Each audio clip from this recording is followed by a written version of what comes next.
Good morning, everyone. My name is Mark, and on behalf of Maine State Chamber of Commerce President and CEO Julia Muncy and the entire Chamber team, it is my pleasure to welcome you to this morning's Education and Workforce Development Forum. I'd like to begin by thanking our sponsors for today's event. Our premier sponsor is MEMIC. Our supporting sponsor is the Maine Department of Community and Economic Development, and our webinar series sponsors are AARP, Central Maine Power, Delta Dental, Eaton Peabody, First Light, Kennebec Savings Bank, and Sun Life Insurance. I have just a couple of administrative notes to deliver to you. We are recording this morning, and the recording will be made available later on the Chamber's website. We brought you all in on mute, but you do have the capability of unmuting in case of an emergency. If you become disconnected, please use the same link that was sent to you. What now? If you have any questions, The old crappy one? please use the chat room and address your question to everyone. If you wish to remain anonymous with your question, you can direct that question to me and I will happily relay it on. It is now my pleasure to introduce to you the Chamber's Education Foundation President, Simon West. Good morning, Simon, and welcome. Good morning, Mark. Thank you. And good morning to all of you, and thank you for joining us. Today's program is all about one of the most important resources to any state economy and business, and that is its people, specifically talent and skills that people bring to the workforce. When we think about workforce development, we often ponder a couple of questions. How are we working to grow it, to attract it, to train it, and retain it? And how can businesses be active participants in the talent pipelines that they will need to have a productive workforce looking into the future and during times of uncertainty? They will need to have a productive workforce. Joining us this morning is an exciting lineup of panelists who are developing innovative ways to positively impact the questions and getting the answers that we are looking for in both giving students and workers the potential to have fulfilling careers, as well as filling the workforce needs of our businesses. I'd like to introduce our panelists in the order that we will be hearing from them today. First, we have Jason Judd. Jason is the Executive Director of Educate Maine.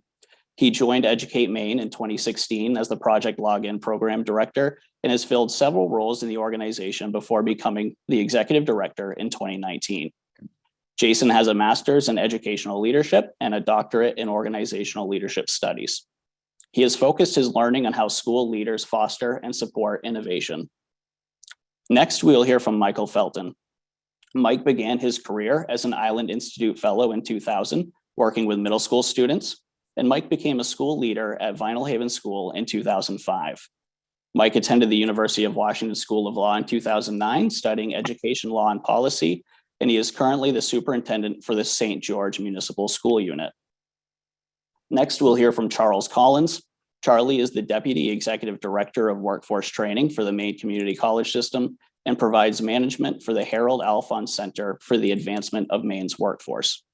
Charlie has previously served as an Associate Academic Dean and Director of Workforce Development at Southern Maine Community College and as the State Director for the Maine Community College System's Early College for Me program. And lastly, we'll hear from Joan Ferrini-Mundy. Joan is the president of the R1 Classified University of Maine and its regional campus in Machias. She is also Vice-Chancellor for Research and Innovation for the University of Maine system. Joan serves on the Executive Steering Committee overseeing the implementation of the state's 10-year economic development strategy, is chair of the Maine Innovation Economy Advisory Board, and is a board member of Maine & Company. Before we get started, I would like to just take a minute to thank our panelists, like our sponsors who make these webinars possible. Without our panelists, we would not have the great content that we have here today. And just for one moment before I turn it over to our panelists and we get the program to begin, I'd like to share with you all why we at the State Chamber wanted to bring this great group together to discuss the issues before us. I want to take a second to look at some slides from our most recent Making Maine Work reports.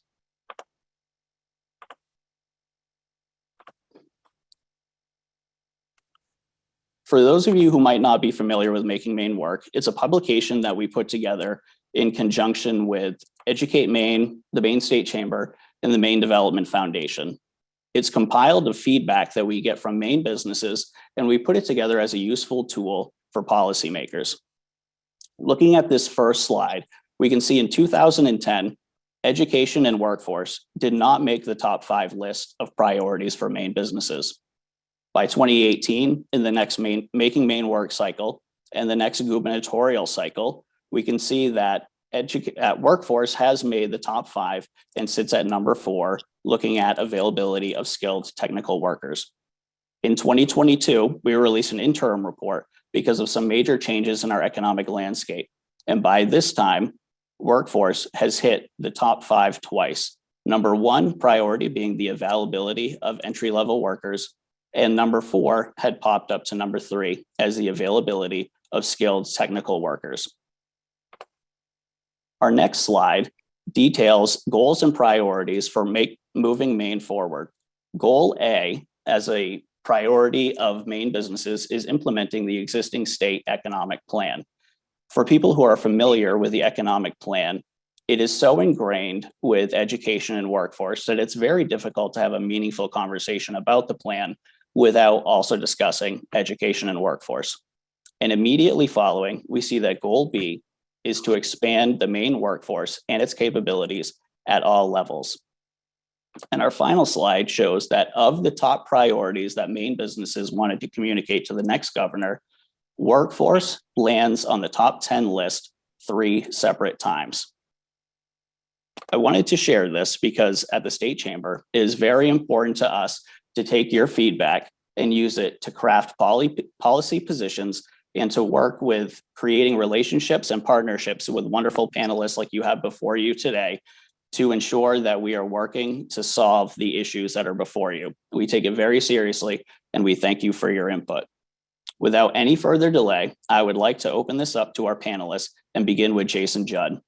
Jason, your organization works in the education space in many, many different areas. And if you could open up to us about what you're working on in areas of policy and programming, we'd love to hear from you. Great. Thanks, Simon, for that introduction and sort of laying the context of our discussion today. Obviously, the Making Maine Work report is an essential report that we've been using weekly in many of our conversations since it came out. So I'm going to go ahead and share a few slides to illustrate some of the talking points that I'm going to spend time on this morning. So hopefully we'll get these to play in just a minute. All right. So a little bit about Educate Maine. So as Simon mentioned, I'm the executive director, and we're a business-led education organization, and we're really focused on increasing education attainment. We believe that education is the foundation of a strong economy in our state, and we've got to have strong schools, strong educators, in order to get great student outcomes and a thriving workforce. And we're happy to partner with the State Chamber on so many different education and workforce initiatives. So I put on this slide just a few of the different programs that we run. I'm going to narrow in on one of those programs today for this discussion, but we run 4 signature programs as well as do a variety of research and advocacy work at Educate Maine. So Project Login is all about building the future tech workforce, so very connected to information technology, computer science, education, et cetera, on really what we can do to make sure our young people have more technology skills as they graduate high school and head into post-secondary ed in the workforce. We administer the Maine Teacher of the Year program for the Maine Department of Education. So we celebrate, recognize educators from all across the state. We recently had the State House announcement with our 16 County Teachers of the Year in the middle of May.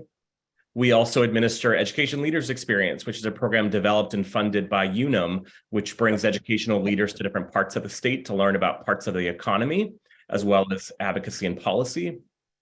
And then today, I'm really going to narrow in on our program called Maine Career Catalyst, which is really our workforce development program. Both Project Login and Maine Career Catalyst, we have a variety of different programs that focus on building the future workforce. So after I talk about policy a little bit, that's the program I'm going to narrow in on just a little bit for you folks today in the short time that we have together. So Simon asked me to talk a little bit about our policy and advocacy agenda this session. As many of you know, and you're very connected to the legislature and the administration, we're beginning to wind down over the next couple of weeks, the 131st sort of first part of the session.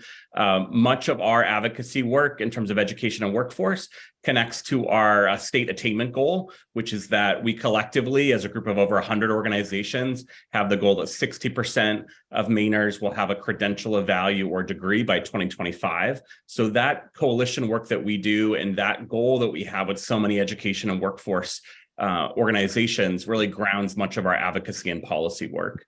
As I mentioned, we want to make sure that everybody has the credentials they need for thriving jobs right here in our backyards.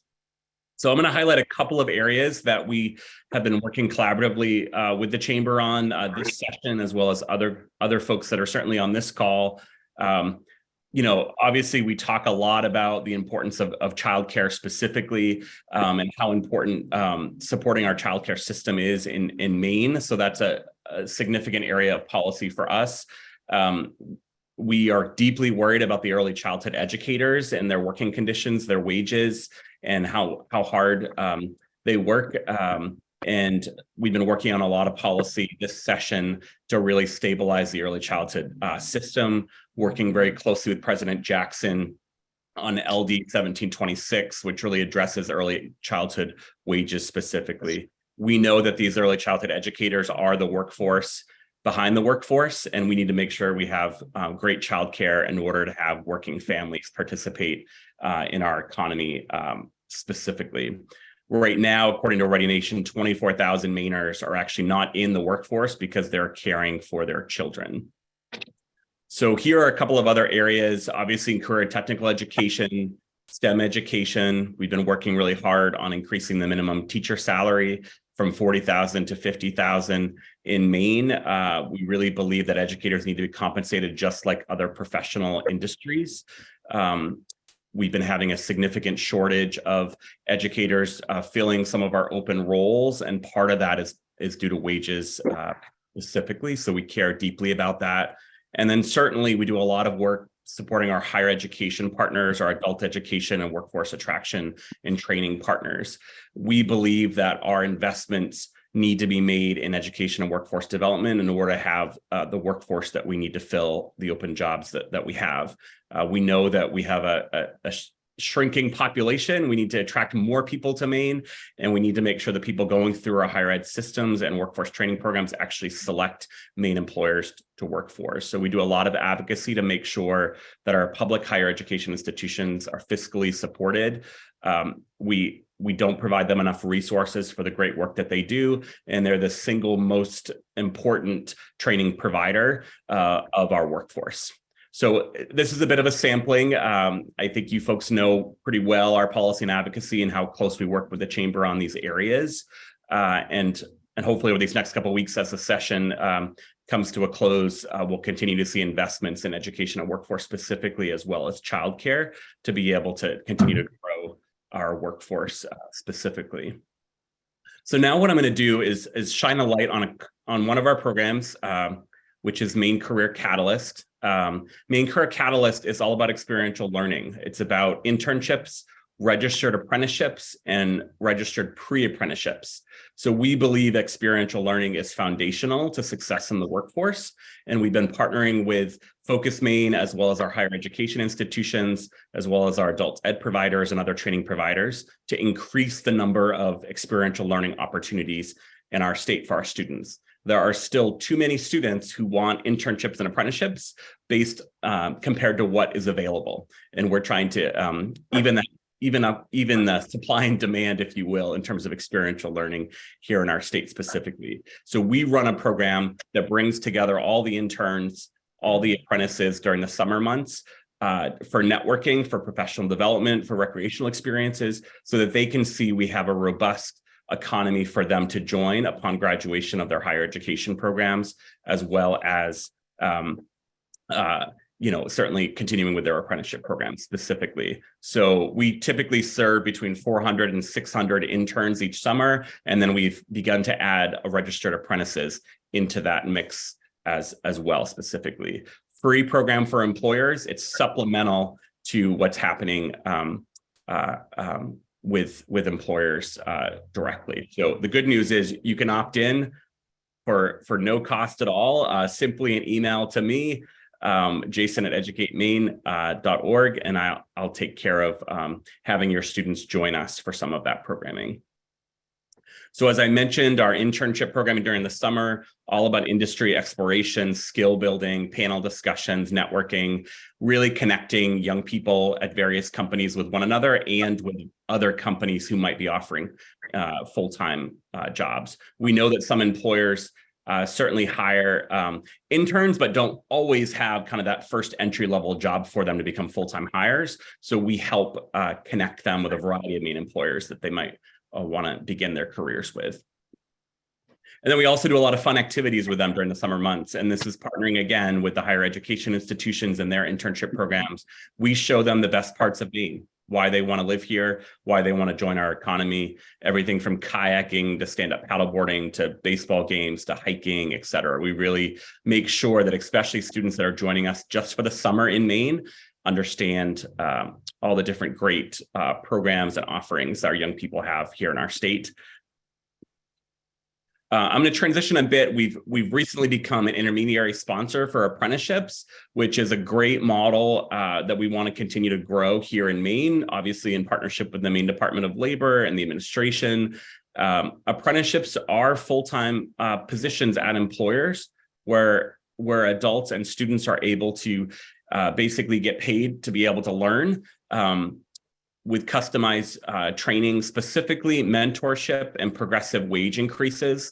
If you don't have apprenticeships as part of your workforce development model, I would really encourage you to reach out to us, reach out to the Maine Community College system, reach out to some other training providers to learn about apprenticeship and how it might help address some of your workforce needs. We know that students that are going to apprenticeships are more likely to stay and be retained and actually, thrive in terms of career pathways right within our employers. So apprenticeships is an innovative model that I really want to lean into this morning, and I know the Maine Community College system and others will as well. And just because we're running a bit short on time, here are some powerful partnerships that are involved with our apprenticeships specifically. There's room for everybody to be at the table where we can help you implement apprenticeships at the local level and statewide level and take care of much of the HR paperwork that can sometimes be challenging. And then I want to spotlight a couple of programs that we're doing within apprenticeship. We just have the first certified pre-apprenticeship in aquaculture specifically. That's in partnership with the Maine Aquaculture Association. We have another partnership with the Jackson Laboratory for HVAC technicians, where we have a registered apprenticeship with Eastern Maine Community College as the training provider. We're very excited that we're working with them on their animal care technicians, which many of you know are actually hundreds of employees in the Hancock County region that are animal care technicians, and trying to get them into a registered apprenticeship program specifically. And then another example is Goodwood Motors, where we've worked together for the first automotive technician apprenticeship program in the state, using actually online training and working really collaboratively with Region 10 to certify their pre-apprenticeship program moving forward. So I'm going to finish up there, but if you got anything from my talk for the few minutes, it's the importance of there's a robust internship culture. I hope your employers are offering internships. If you're not, please reach out to us. And then I hope that you'll consider thinking about how pre-apprenticeship and apprenticeship might be a supplemental training opportunity for you in addition to sort of short-term internship opportunities. So I'm going to stop sharing, and you'll hear from me a little bit later about adult education, but I want to pass things back to Simon for the next panelist. Jason, thank you so much. I always enjoy hearing about the great work you're doing, and really impressed by how wide the span is, whether it's talking about supporting current workers and their childcare needs, working with the higher eds to keep Maine students here, and then ending off with experiential learning opportunities. And I'd like to stress that if anyone wants to learn more about Educate Maine and their apprenticeship programs, feel free to reach out to Jason, or if it's easier, you can reach out to me and I can get you connected. But to continue on to where you left us off with experiential learning, we're going to be hearing from Michael Felton, and experiential learning really blends academics and skills-based learning in a unique way. And Mike, from what I understand, the work that you're doing, you're expanding opportunities to students where it's not necessarily critical that they pick a career path right off, but it's critical that they have experiences that expose them to what is out there. And I'd love to hear from you about the great work that you're doing and some projects that you're working on. Great. Thank you very much, Simon. Yeah, as Simon said, my name is Mike Felton. I'm the superintendent for St. George Municipal School Unit.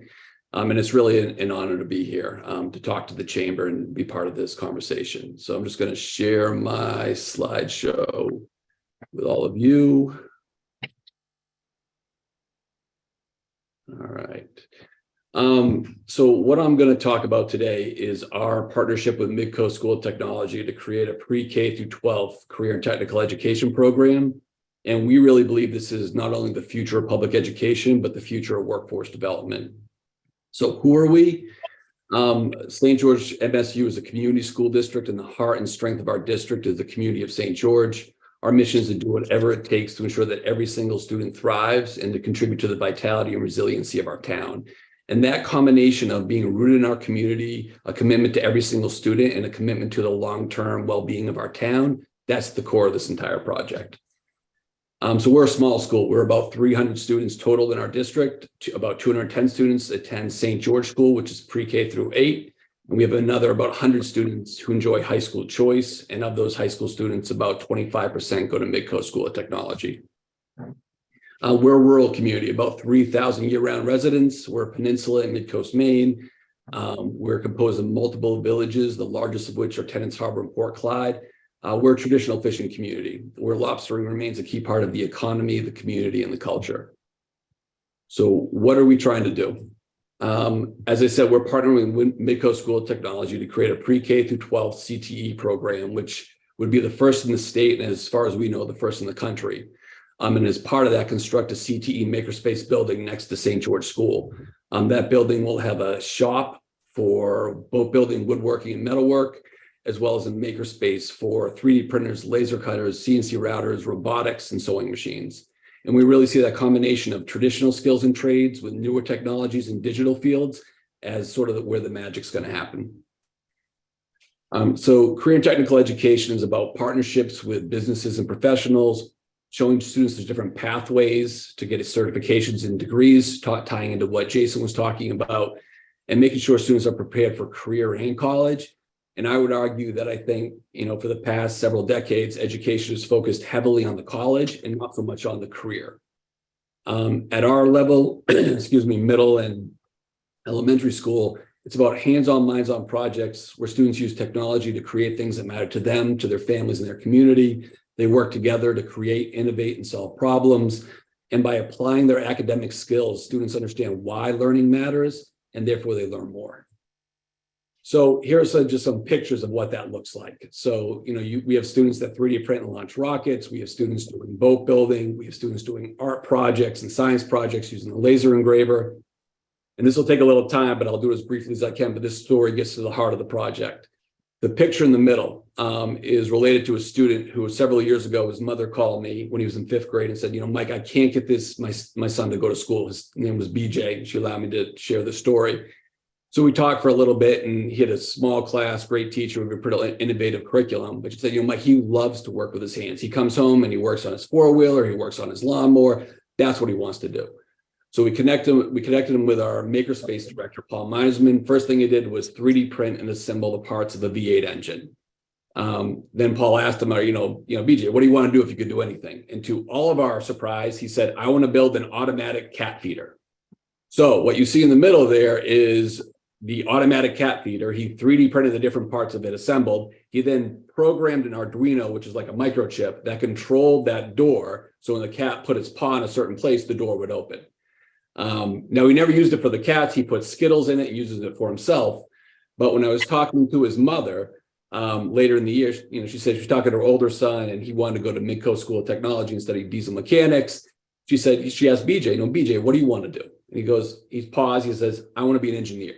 So that was a kid in the fall who didn't want to come to school, who in the spring want to be an engineer. And that's just to my point, you can't wait till 11th grade to talk to kids about CTE. But we're losing them in 3rd, 4th, and 5th grade. That's a picture of the CTE Makerspace building, a floor plan showing how we'll combine the makerspace, the shop, and the classroom area. So this year we had a curriculum team led by our Makerspace director, and he worked with teachers throughout the school. The pre-K, 4th grade and 5th grade teachers, our middle school science teacher, our middle school day treatment teacher who works with our students in our special ed program with the most severe behavioral issues, as well as our STEAM educator. And they built a curriculum that connects to the work that's already happening in the school, not to add more to teachers' plates. And it's intentionally connects our classes, our curriculum, and our projects with local businesses. In the upper picture there, you can see our 7th grade STEAM class that visited Fisher Engineering to see their manufacturing plant. The picture below is a 1st grade student, Sophia, building a wooden toolbox. And the picture on the left there, the man on the far left, that's Chris Levitt. He's one of our business sponsors. He taught Sophia and the rest of her class how to build those wooden toolboxes. The camera there is Don Kerrigan from New Center, Maine, did a project at the store in the fall. On the right, a few weeks ago, Governor Mills visited. He's in the 4th grade class there talking to Aiden Kilbride, who is assembling snap circuits as part of a project on electricity and power. So why are we doing this? Why are we trying to think of something new and change our day-to-day practice in a lot of ways? Well, I never thought I'd have to shout this from the hilltops, but public education is workforce development. I've talked to different state and federal agencies, and they've told me, well, we fund workforce development, we don't fund public education. And I pause for a minute in shock, and then I say, well, and say as nicely as I can, if you don't think public education is workforce development, we've got a problem. And I think a lot of the workforce and labor shortages we're facing are because of that disconnect. You know, you've seen a bunch of articles on this, I'm sure, but this talks about how our K-12 systems really moved away from career preparation, focus almost very heavily on four-year colleges, and the call that to fill the jobs that are out there and make sure our students are connected to that opportunity, we've got to shift how we think about education in the country. And that's what ultimately this project is about. We want to provide an example that other communities across the state and the country can emulate. And we're doing this because, you know, ultimately this is what our students, families, and community told us that they wanted. And we truly believe this is the future of public education. It's going to re-engage students in their learning in their communities. It'll prepare our students to meet existing labor force demands and create the businesses and industries of the future. And it's about diversifying programming partners and our approach so we can reach more students. And three, and I think this is key, you know, it's going to strengthen our rural economy. And I think you could sub out rural with suburban and urban, and I still think it holds true. This is a picture from the 1952 St. George High School yearbook. When we had a high school, we still have a yearbook. And when I first took this job 8 years ago, parents, business owners, families, teachers, we sat around and said, what's the priority for our school district in terms of facilities and programming? And we had a long list. Everyone agreed the top priority was to bring SHOP back. And what they talked about was their experience, because it was a nonprofit, the Grace Institute, established in 1936, went all the way into early 2000s. The parents talked about their experience and that this is one of their best experiences in school, and they wanted their kids to have the same experience. And we lost this in the early 2000s. And, you know, we often say that our future is rooted in our past. I mean, we are a community of builders, technicians, and entrepreneurs already. You know, on the right is a picture of a boatyard in Port Clyde in the 1860s. On the left is a 3D printer in our 4th grade classroom in 2019. Different tools, but same drive to build and create. You know, this is essential to re-engaging students. Our kids' brains are so hyper-stimulated through social media, phones, computers, video games, VR goggles, that to get their attention sometimes feels like a miracle. But when you allow them to build and create with their hands and their minds, a different part of their brain lights up. And you can sort of see that in the quote from the 4th grade teacher on the bottom there. And there's all the data's out there about how students who are engaged in CTE, or who take CTE courses, they're more engaged in school and they're less likely to drop out. So here are 3 boys, and they built a toboggan they're racing, and they're in the U.S. National Toboggan Championships in Camden. And if you walked in the hallway in school, you would not see those smiles on those boys' faces. They are pretty straight faced most of the time. But those are three of the biggest smiles I think I or their parents had ever seen on them. And that's the type of engagement we want to see in our kids. Lyman Morse is one of our business sponsors. Harbor Builders, a contractor in our area, is one of our business sponsors. And they, along with all of our other business sponsors, keep talking about an aging workforce. They need more young people to come in, or they're not going to be able to continue as a business. So for them, they've invested in this because they see it as an investment in their own company and in their own future. Public education, we focus a ton on quantitative and verbal reasoning. We don't focus on spatial reasoning well, or at least in the recent past. And that means we're missing a ton of future engineers, mathematicians, and other people who go the trades and technical fields. By reintroducing CTE throughout the curriculum, pre-K through 12th grade, we're going to re-engage those students and get them doing work in the workforce that they love and benefits the economy. We can't do this alone as a school. We're relying on partners from across sectors. We've got 26 business sponsors that have donated over $40,000 and are providing input and expertise for the project. As part of our curriculum, each year a class will visit a local contractor, business, or manufacturer. So by the time our kids get to 8th grade, they've seen a lot of the opportunities that are available in the trades and technical field, so they can make a good decision about what they want to pursue in high school, at Midco School, at School of Technology, or otherwise. We've got to innovate in public education. We need to do it now. We've got to break down the old silos that forced our thinking, our kids, into boxes of thinking and silos. And we need teams from the public, private, and nonprofit sectors to meet the needs of our kids, our economies, and our communities. So we've raised over $1.8 million for this project. The goal is 3.2. You can see businesses have provided over $40,000. We've received most of it through private donations from community members and people who live in this area. We've gotten gifts as much as $250,000, and we've had kids sell eggs on the side of the road and donate the proceeds. So these are a list of some of our business sponsors from across different sectors.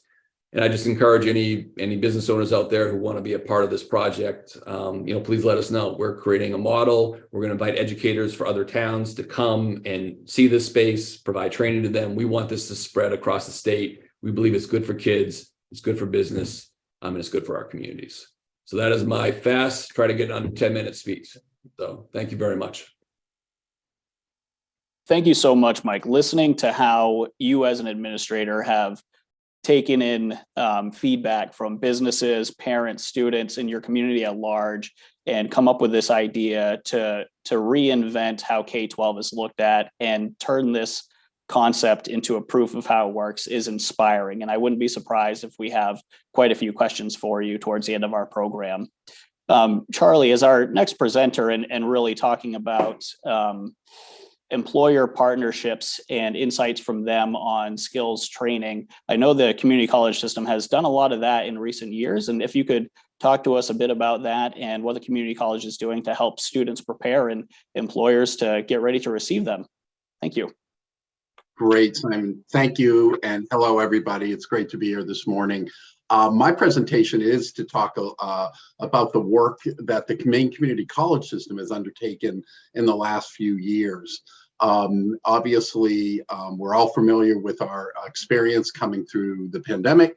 And even prior to that, we were already making some plans and some shifts prior to the pandemic hitting Maine to really retool how we're doing workforce training and how we're helping businesses connect with the training that's available. And so I've got a few slides this morning to talk about a few programs. Obviously, I'll be able to dig into a little bit of where the funding has come with, but also really what is happening with the organizations that have taken advantage of the funding for training and how we've approached this.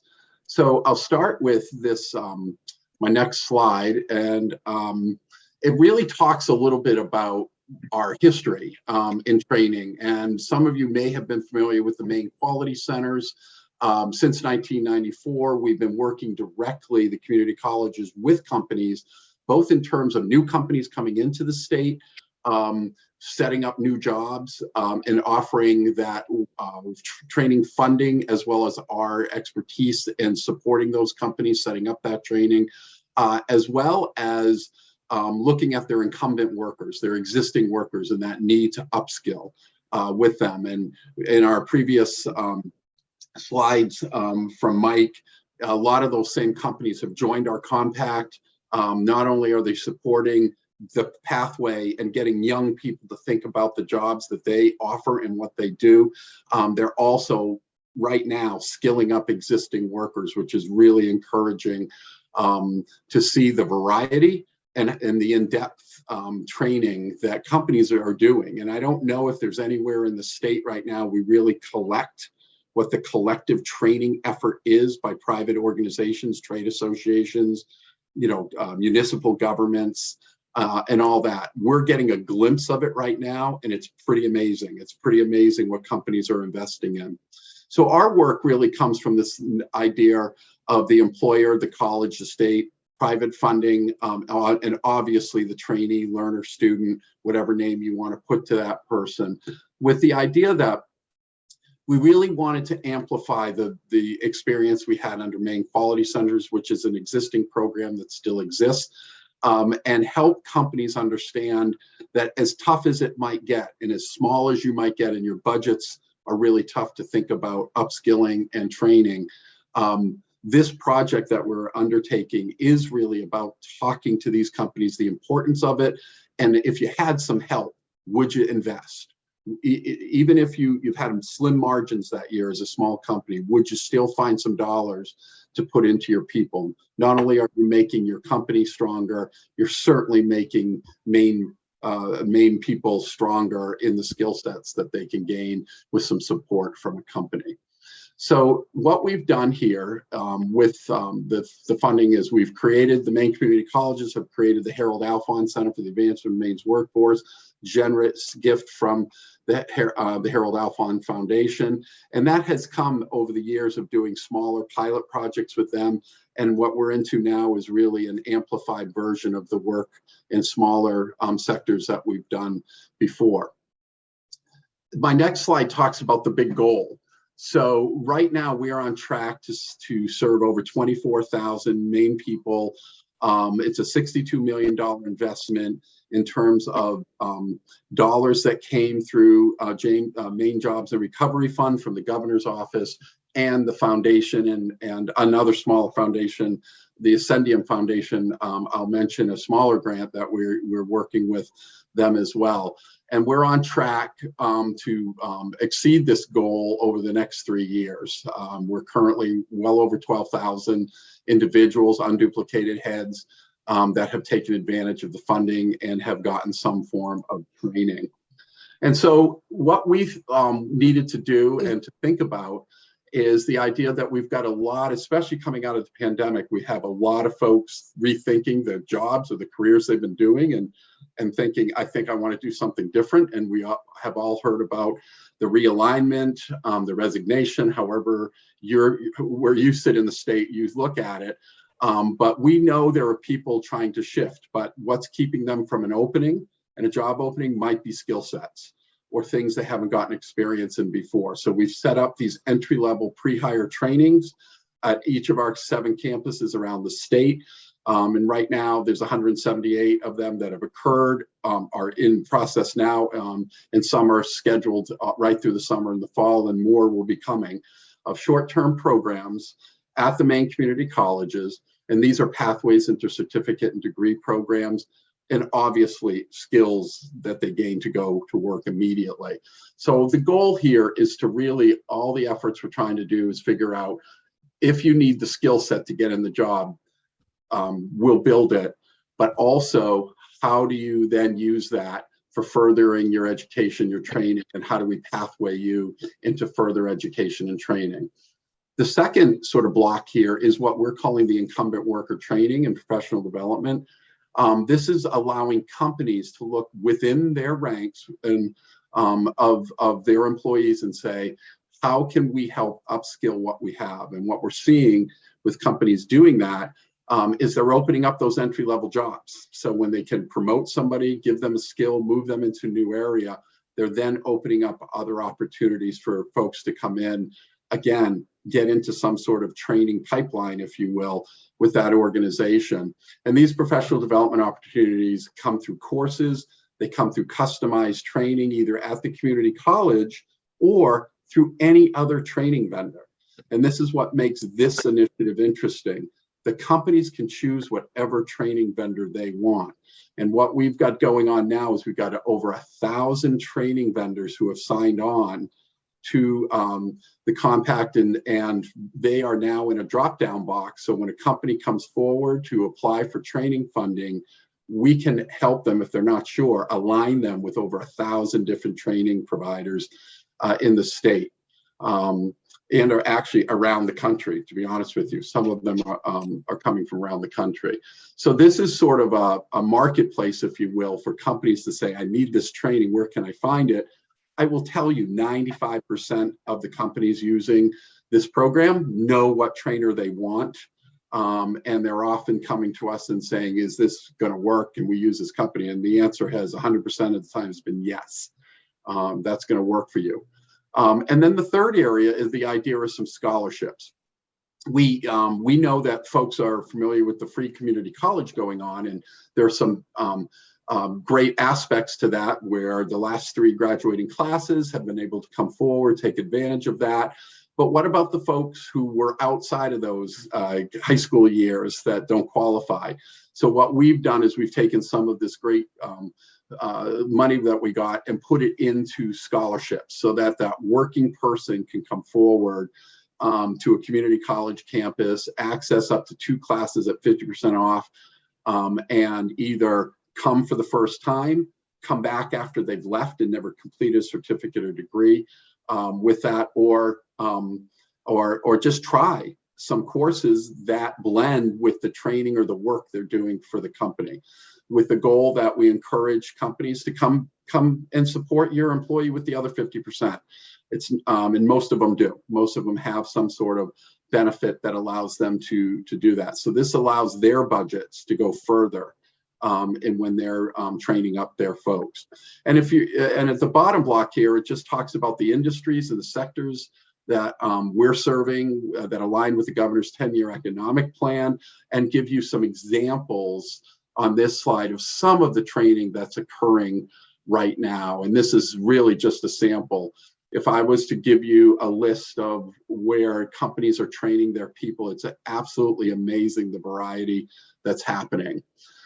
So that gives you an idea of sort of 3 stages, if you will, or 3 options for people, working folks out there, or people in career transitions to take advantage of free, cost-free training seats. Here's that funding mechanism I told you about. And this helps you understand how we're serving and getting to those numbers with folks. So through the Maine Jobs and Recovery Plan, the community colleges received $35 million with the goal of serving those 8,500 pre-hire, if you will, what we're calling pre-hire folks in the state of Maine. The Harold Alfond Foundation was a $15.5 million grant. We are getting $4 million employer match over the 4 years with that to serve over 13,000 Maine folks in incumbent frontline workforce training, and then also funding those scholarships I mentioned for those folks as well. Our Maine Quality Center dollars come in at about $5.2 million to serve those Maine companies, as we've been doing since the mid-90s, and we project about 2,600 folks coming in for that. And then the Ascendium Foundation that I mentioned earlier, we received a grant to start a remote worker training program, and built a group of large and mid-sized small employers around the state who have remote worker options for people, or they're exploring to add remote work to their. And so we've built a program that we're training up 700 Maine people in rural communities around the state for pre-hire, incumbent frontline worker training, and you can give you some examples of some of those jobs that allow for remote work and that we're building training programs in there. We're also adding supervisory training of remote work for that, as well as companies delve into remote work. There is different levels of supervisory skill sets that companies want, and that we're working with those companies to do that as well. So that gives you an idea of how we're funding the goals, the stages that we're working on. And one of the things in preparing for this, Simon asked, well, how would people, how would other companies get involved with this? And I just sort of put a quick slide in that says, what steps could a company take to work with us to upskill? And so we've got a very simple online form here. We've got over 1,200 Maine employers who are now compact members by filling out this application form. That allows us to connect with you, talk about your needs. We have workforce development coordinators that can serve all 16 counties in the state of Maine, and that start talking about what those are. And then we open up the door for you to apply for a grant application to access training funds. So we are in a cost share. When you have a training idea and you're applying for training funding, you'll put the full cost of that training in, and we can provide 50% of those funds through these training grants. And as I've said, we've been able to serve over 1,200 organizations that include trade associations, chambers of commerce, municipalities, private industries, nonprofits, for-profits throughout the state. And we really believe we're just scratching the surface. I was at a conference, the climate conference last month at the Civic Center, and Alan Caron did an opening remark, and one of his slides struck me that we have about 147,000 businesses in the state of Maine. And when I look at the work we've done with 1,200 organizations, we're scratching the surface on the needs here in the state and how we could better serve those. So what we're very proud of with the compact membership we have, 70% of the members have less than 100 employees, 50% have less than 50 employees, and about 27% of our members have less than 10 employees. So we know the dollars are getting to those smaller organizations, mid-sized companies that certainly wouldn't have in-house training departments, let alone maybe even an HR department. So we like to think we're able to help smaller companies think about workforce training for folks, and then actually help subsidize the costs that can come with that. And that has been our efforts really over the last 3 years. And we have another 2 years to go under these grant dollars, and we're seeing sort of an uptick in interest and companies coming forward. So that really provides my slides today and what we're doing in the community colleges. My contact information is right here. You can reach out to me if there is any questions or how you want to become involved in our compact and accessing training funding and the other services that we offer. So I'll leave it there, Simon.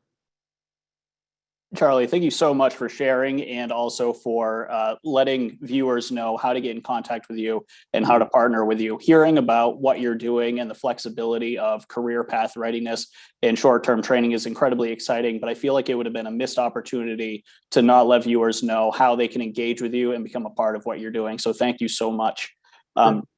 Next, we'll hear from the president of the University of Maine, and President Ferrini-Mundy. Innovation and research is such a part of UMaine's DNA. You're always looking to change the way the face of education looks, looking towards the future to innovate and understand what workforce needs are going to be as we look beyond the horizon. Could you please share with me some of the wonderful things that are happening in your space?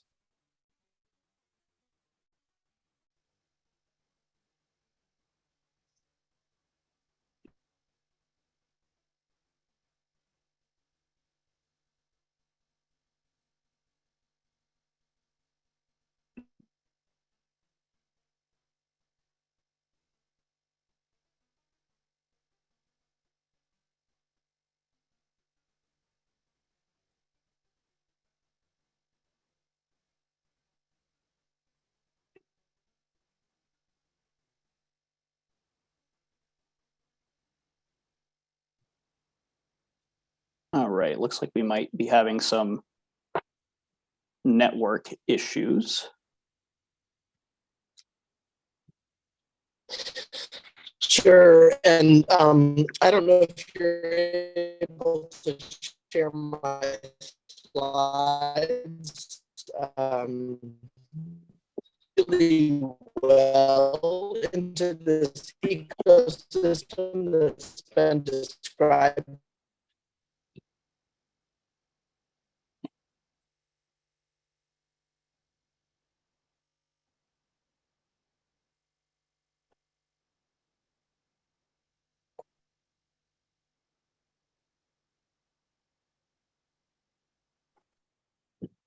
We may need to transition for just a moment. President Mundy, we're having a difficult time with hearing you.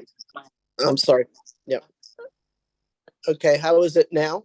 So much better. Yes. Okay, Thank you. Thank you. Sorry, I'm not in a place with great reception, but in any case, if we can just kind of move quickly to the next slide, I'd appreciate it. Thank you. We think about all of these pieces that are so central in a university setting, particularly at the University of Maine, where we have a basic research enterprise that is a major piece. It's one of the three main parts of a university. At the same time, we have a big development enterprise, particularly at UMaine as a public and land grant university. Just checking, can you still hear me pretty well, Simon? Okay, just put a thumbs down if it's bad. And finally, those two pieces come together to set up the opportunities for going into innovation, wider use, implementation in startups and spinoffs, as well as in companies that are already working with us in Maine. All of those pieces, at least for us as a university, are central to our part in helping to develop talent and to develop the economy. And I just loved what Mike said about public education is workforce development. I think we can think about that at the university level as well. Next slide, please. And so I chose just meetings all day. One example to share with you about some activity that we have going on at the University of Maine system to illustrate the way we're thinking about and enacting this interaction for talent development and economic development. With funding from the Harold Alfond Foundation, a very generous award to the entire UMaine system from them. A couple of years ago, the university system launched something that we are calling the Research Learning Experience Project or program. And the basic philosophy is this: if every student in our entire system in their first semester at the university could have the chance to engage in an authentic experience of research or innovation or creative production or scholarly activity, the kind of work that happens in universities where our faculty and staff are generating new knowledge, working to solve unsolved problems, creating technologies that have not yet been created before, although I'm very impressed with this cat feeder and need to get more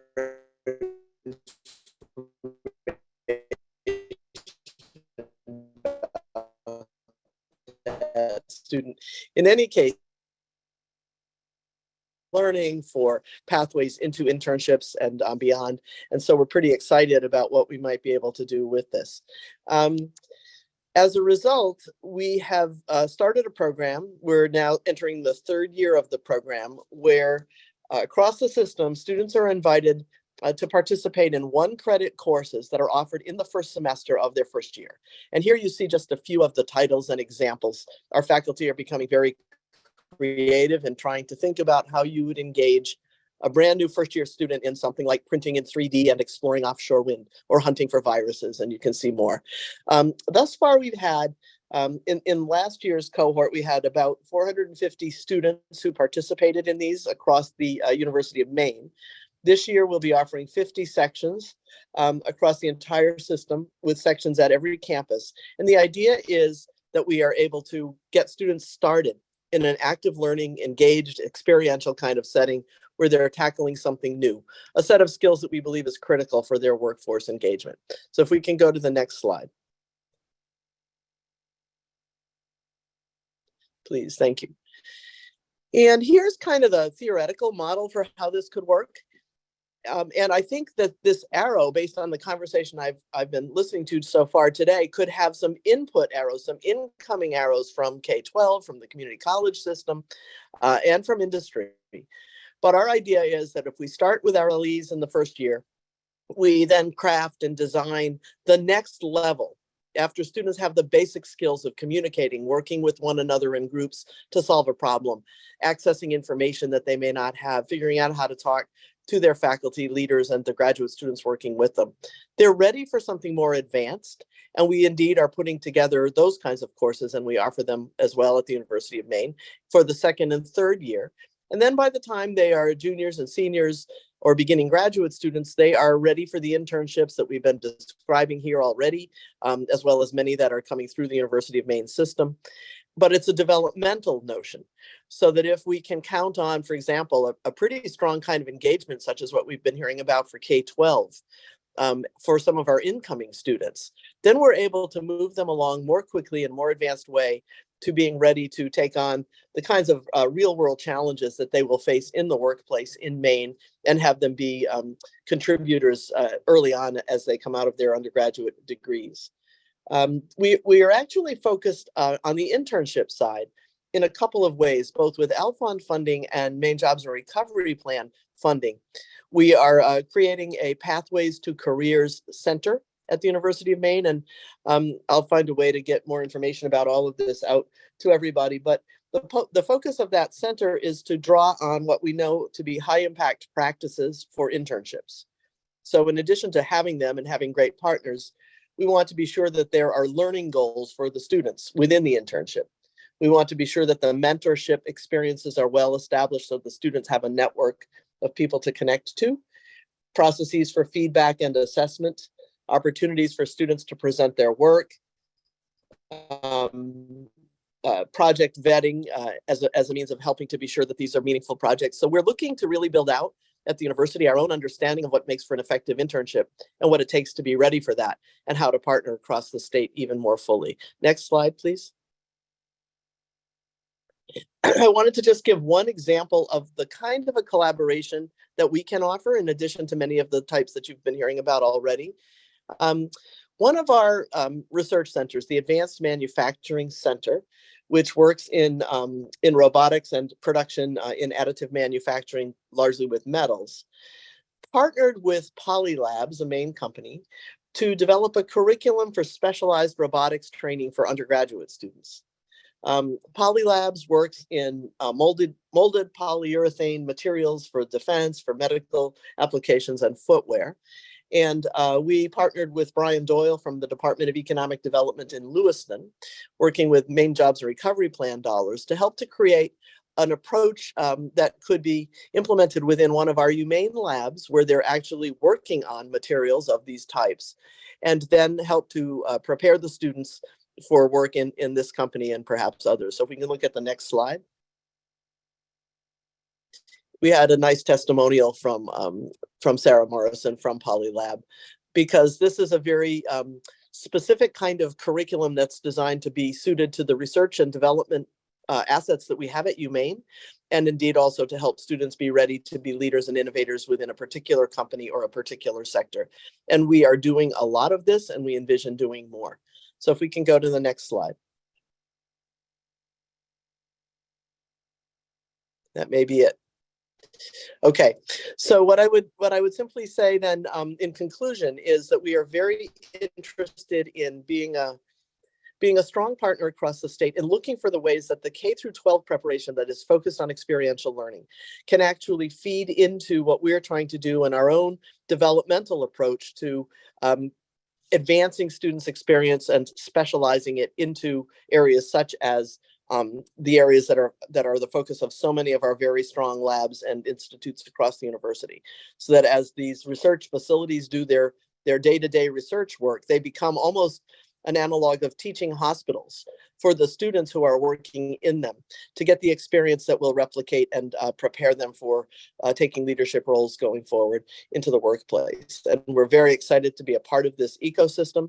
The two key names for contacts at the University of Maine, and I'll send around information in the chat, would be John Burns, who is our Director of Corporate Partnerships, and Renee Kelly, who's Associate Vice President for Strategic Partnerships and Innovation.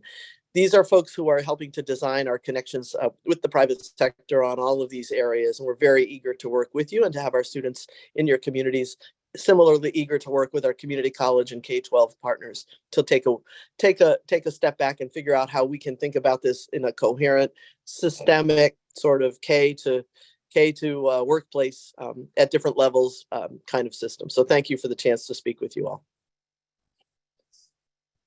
Thank you so much for joining us this morning and sharing the work that you're doing in internships and experiential learning, discussing collaboration with education across the full spectrum. And something you said that really rings true to your dedication to innovation and research is how you're always working to make sure that students are continuously experiencing and working on something new. So thank you so much.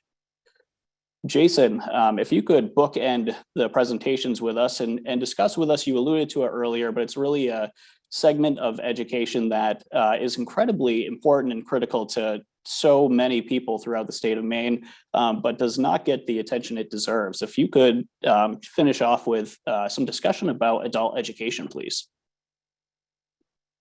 Happy to. Thanks, Simon. And I'm really enjoying this discussion. It's great. I do also want to stress, hopefully you're hearing some themes across the presenters, which is all about partnership. You know, we're really, you know, there's no wrong door in terms of education provider. If you have an education and training need, you know, in the employer community, each one of our organizations works very closely together and will help refer you to available programs that are funded by the state or by philanthropy or others to make sure your needs are met. So Simon asked me to talk about adult education specifically because there's some really great work happening in local adult education centers. And I want to go through it, through some examples of that with you folks. Hopefully, folks on this call that are from the employer community are already partnering in robust ways with adult education. But if you're not, you know, my next few minutes is really to encourage you to reach out to your local adult education provider. So there's over 70 adult education providers across the state in communities all, you know, throughout 16 counties. Many of them, or should say all of them, are connected to local school districts, but they also work together regionally as hubs. So in some communities, adult ed programming is done more sort of regionally as opposed to only with one particular school district. These centers, which I think were once known mostly for helping folks kind of get that high school diploma, that high set, are a huge partner in workforce development efforts. And they really need to be well known for that and talked about that frequently. Not only do they provide great literacy and adult basic education and help both young people and adults get their high set or their high school diploma, depending on the program in the local institution, but they also are the place that so many people get English language acquisition support. So many folks coming in Maine that are learning English for the first time or as their second language or their third language, go to our adult education centers for that support. They're serving thousands and thousands and thousands of adults in very meaningful ways. And really what they're doing is everything from basic education to high school diplomas to college transitions, and then really workforce training, which is what I'm going to narrow in on today. I think you folks probably also know that adult education is really underfunded in terms of training provider in the state. Much of their funding comes from local school districts. Some comes from the state and some comes from federal and philanthropic sources. But it's really reliant on local communities, school budgets, and local community support oftentimes to be able to grow adult education programs. So it's really important that our business leaders across the state are strong advocates for adult ed, because there's a lot of local financial decisions that are made to support adult education that we really need more support in.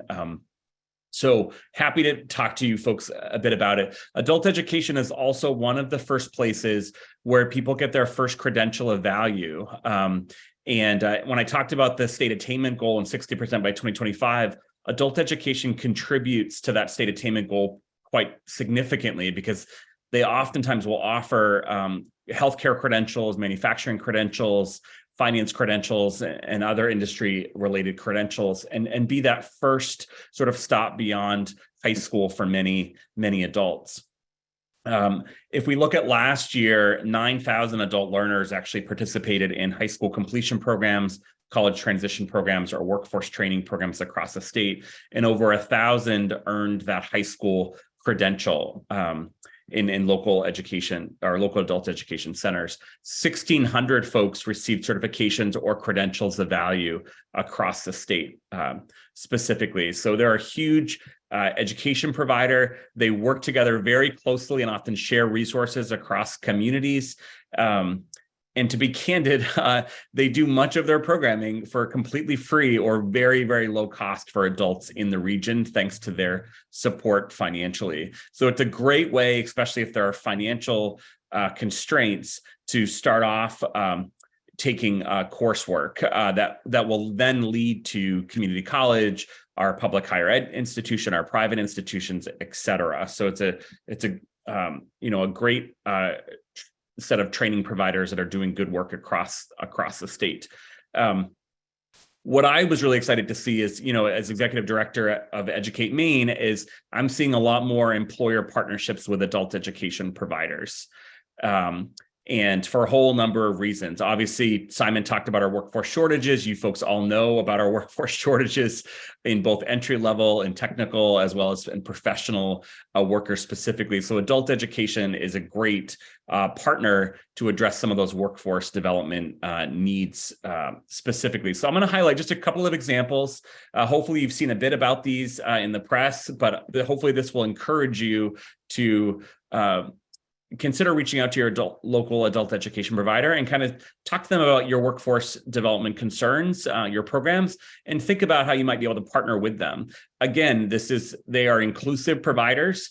You don't have to choose between adult education centers and the community college or the public university system. You really should be working with all of these providers in your local communities, because that's how much we need trained workers.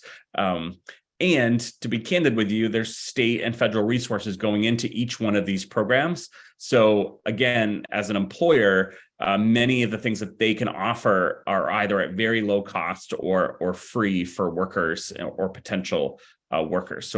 So I encourage you to take advantage of resources that are being put in these providers, to give you the training needs that you have. So one of the programs I want to spotlight is actually in the Southern Maine region, which is the New Mainer Teller Training Program. And that's out of Portland Adult Ed. Hopefully you folks know Portland Adult Ed well. They do amazing work and have so many people that they're supporting. This particular project is all about partnerships. So it's a Portland Adult Ed, the New Mainer Resource Center, Prosperity Maine, the Portland Chamber, the Center for Financial Training and Education Alliance, I think more than 6 banks and credit unions. And really what it's doing, and probably there's other partners as well, but those are a few I wanted to name. Really what they're doing is we have a lot of new Mainers coming in to the state with financial experience in other countries. And this Teller program is really a partnership to make sure folks with financial experience also get the language acquisition that they need and sort of the culture of kind of the Maine banking and credit unions in general to be able to transition as full-time tellers after a short-term training program specifically. And this came out of a need from our local worker, our local employers wanting to have a more diverse workforce and, to be candid, needing to fill teller roles, and a lot of people with financial experience that are coming to Maine for the first time that weren't able to connect as well with some of these banks in terms of first time hiring. So they needed some people to come together, work together, and have the employers really meet these candidates in order to be placed in many of these financial institutions. So it's just a great example that's actually been around for the last couple of years, and they keep offering cohorts of this particular training program,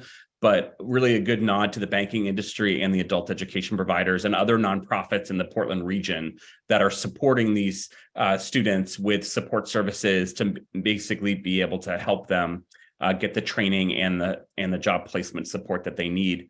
We're also seeing the healthcare sort of industry working really closely with adult education providers in lots of different parts of the state. For example, right in Augusta, Maine General is working really closely with Augusta Adult and Community Education to provide ESL coursework. to people working at Maine Health in environmental services and groundskeeping, basically so that workers can advance throughout the particular employer as they gain more and more English skills and as they gain more career skills and particular competencies. So again, Maine General has a need. They have a lot of open jobs.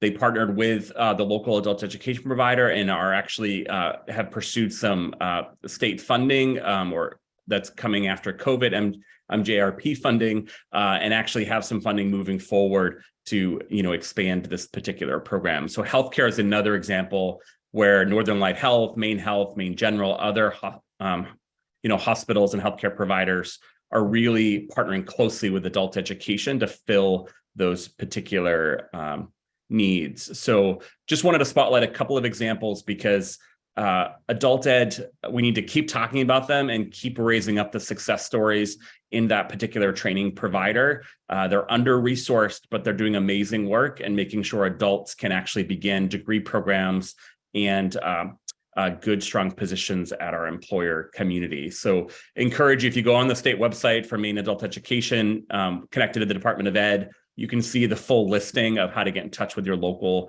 adult education center, and just encourage you to begin a conversation, whether that's your employees volunteering in adult ed on resume building and sort of career competency initiatives or classes, or actually designing programs that meet your needs and the adults that they're working with locally. So I can't say enough about them.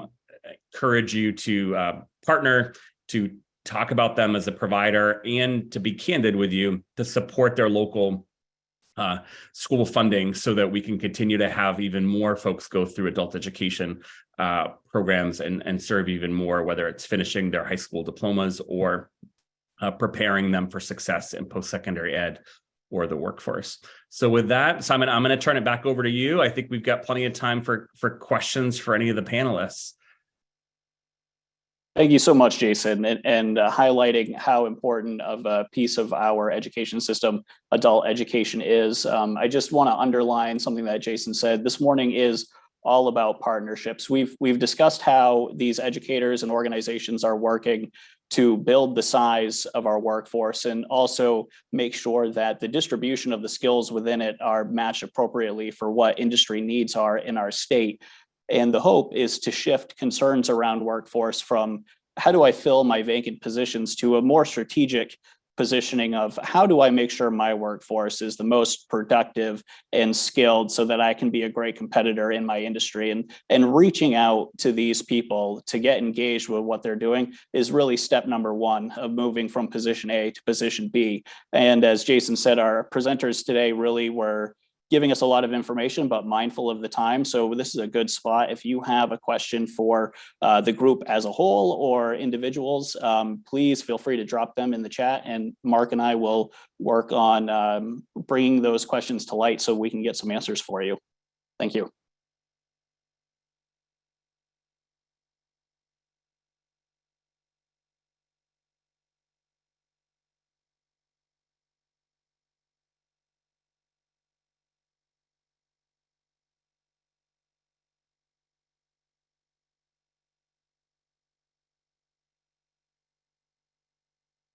Looks like Gretchen has a raised hand. Please feel free to take yourself off mute.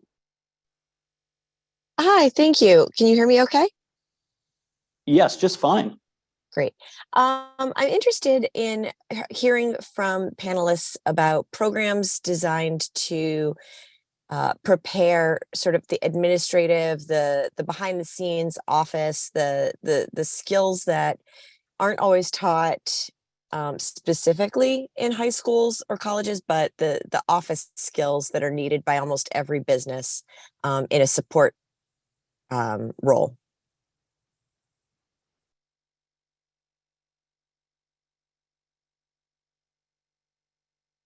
I can throw something out there, sort of how I think about that. I mean, we haven't thought. It's a great question. We haven't thought about that that directly, but I would say by having the kids engaged in these projects where they're working across disciplines and they have to sort of manage their project and it's over a long period of time, a lot of the administrative pieces in terms of project management, communication, schedules, planning out. Some of that goes into it, I guess, in that respect. So I think by, again, thinking over long-term project-based and working together in teams to manage their times and having to be more self-organized and self-motivated, that may help go into that. But again, I'm talking from a pre-K through 12 perspective. So that's just how I think about the answer to that question.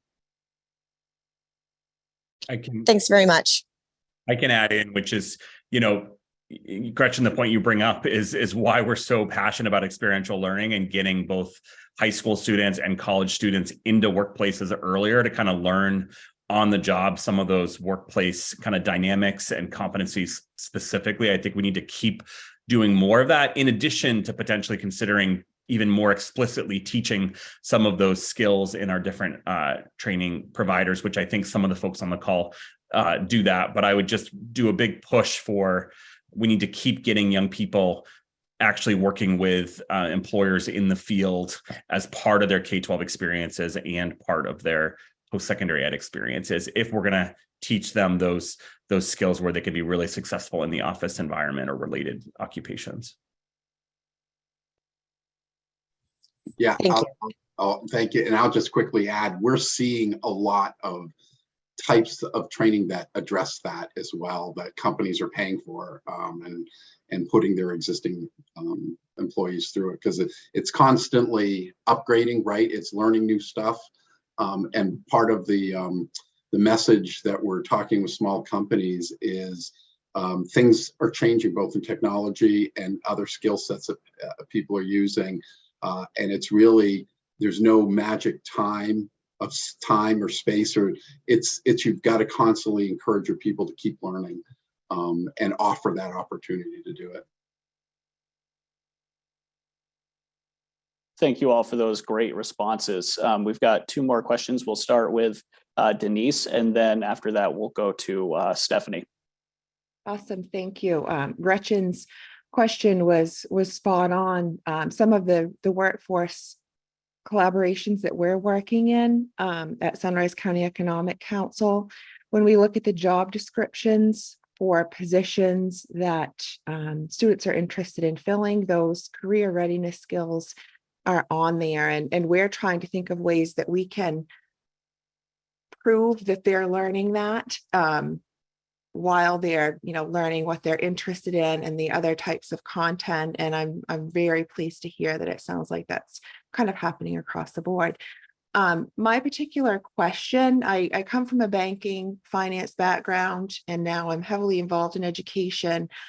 And as a community member, prior banker, it is scary, the level of financial literacy that is not present in the community. And I've heard statewide folks have similar concerns. And I know everyone's kind of doing what they can in terms of visiting classrooms or doing, a course a few times a year for early college through adult. And there are a variety of things going on, but I'm not aware of programming that touches students in pre-K through grade 12. And maybe it's a bit of a soapbox for me, but it's concerning and such a critical part of everything that we're trying to do. And I'm interested in hearing from panelists kind of your perspective, and if there are resources or programs that you're aware of. And that's a really great question. We've had that conversation. I've talked to many of our business sponsors about that. They bring that up with the concern of the lack of financial literacy we're seeing. We've had some conversations with the Rue Institute of developing an entrepreneurship program or connecting our kids to an entrepreneurship program in some way. Some of the entrepreneurs, the work they're doing down at the Rue Institute. And, this is very preliminary, but we love to find ways to build financial literacy into some of the work that we're doing, especially as students develop projects and think about ultimately starting their own business. And, it's going to have to be a really tight collaboration with the high school level. But if we want our students to be able to go out and start their own businesses, if they don't have a basic sense of financial literacy, they're going to really struggle. So I think you bring up a great point. I don't think we have a great solution yet, but other business owners are bringing that up. So we're thinking a lot about it. And I'll just add to that. There is the Jumpstart Coalition, which is a great group of organizations focused on financial literacy and personal literacy in schools. So I really encourage you to check out the Jumpstart initiative if you're not already familiar with it. The Finance Authority of Maine has been doing a lot of good work in that area with Jumpstart, and certainly junior achievement. But you're right. I think there's some good work happening in different pockets. And there's certainly an integration of personal finance into the graduation requirements and Maine learning results in sort of an integrated fashion. I know there is also a bill that legislators were talking about and hearing about this session that was trying to include a financial literacy graduation requirement specifically. So there's definitely some movement here. I don't think a kind of overall statewide solution has been found necessarily, but a couple of different kind of groups working on this core issue that you mentioned. So just wanted to mention those resources.